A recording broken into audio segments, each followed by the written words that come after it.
So what's up guys, so for today is dumating na itong order ko na motorcycle chain set and sprocket. So sprocket ito guys, chain set na to from Shopee. So ang halaga nito is 354 pesos. So sa packaging naman is almost legit na legit kasi mabigat.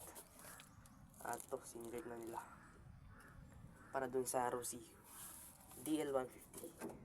So, ang panginintay natin, unboxing na natin to. This is first time. Nag-alala ako kasi, 6 ilan lang yung nag-order. Kaya, buti na lang. Hindi na scam. Kasi, unti lang yung nag-order.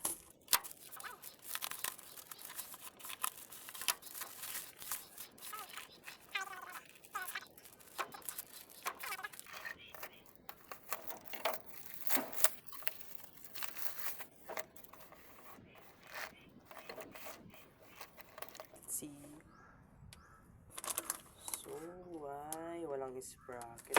Ay, meron pala. Almost goods. So, kompleto siya. Ito yung sa engine sprocket niya. I think 14. Oh guys, 14 teeth to. Itong engine sprocket. And so yun, wow. Ang ganda. So, ito yung kadena niya. So, oily pa siya. So ito yung kadena niya, wow, sobrang ganda.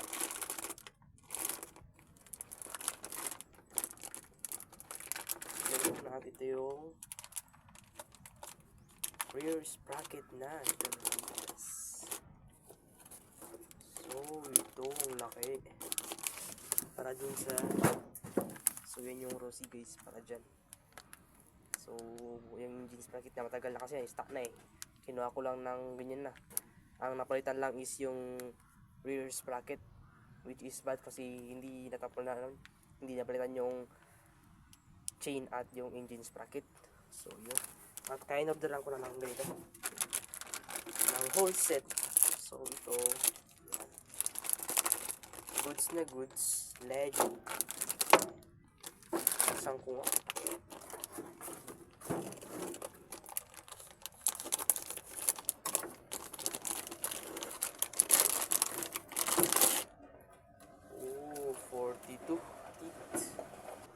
So, I think goods na goods. So, try natin. Siguro, goods na to. So, yun. Pwede. Yun guys, pwede, sakto. So, panoorin nyo na lang yung pagkakabit ko dito. Abangan nyo na lang guys. At, bagbaging ko pa yan. Ito yung engine sprocket.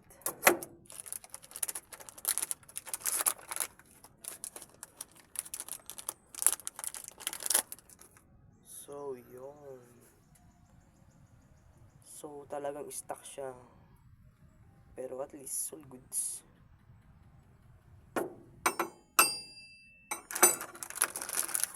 Ito naman yung cadena chain. So, I think goods to. Matibay to. Napin ko lang yung lock niya kung saan yung lock. So, ito yun. Goods na goods. Goods na goods siya. Try natin kung fit na fit. So, yun. Goods. Goods naman. Ito naman. Try natin kung goods ba. Yun. Goods. Goods siya guys. I'm so excited. So, yun. Meron siyang oil. Medyo oily.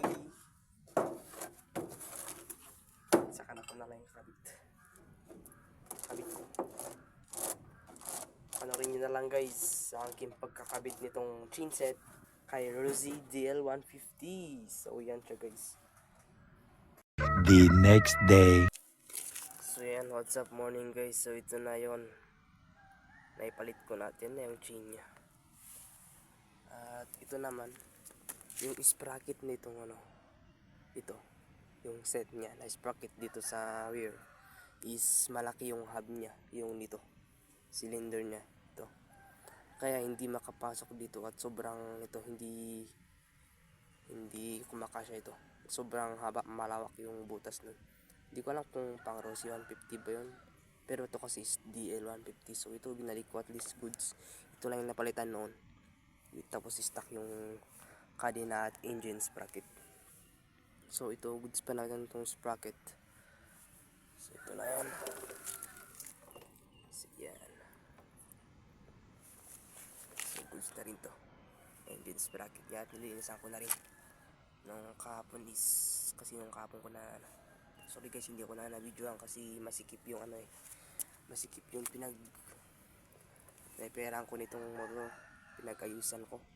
At wala na rin akong phone holder. Kaya mahirap mag-video. So hindi ko na na-videoan. So, pasensya guys. So yan, itsura nyo na. Vids.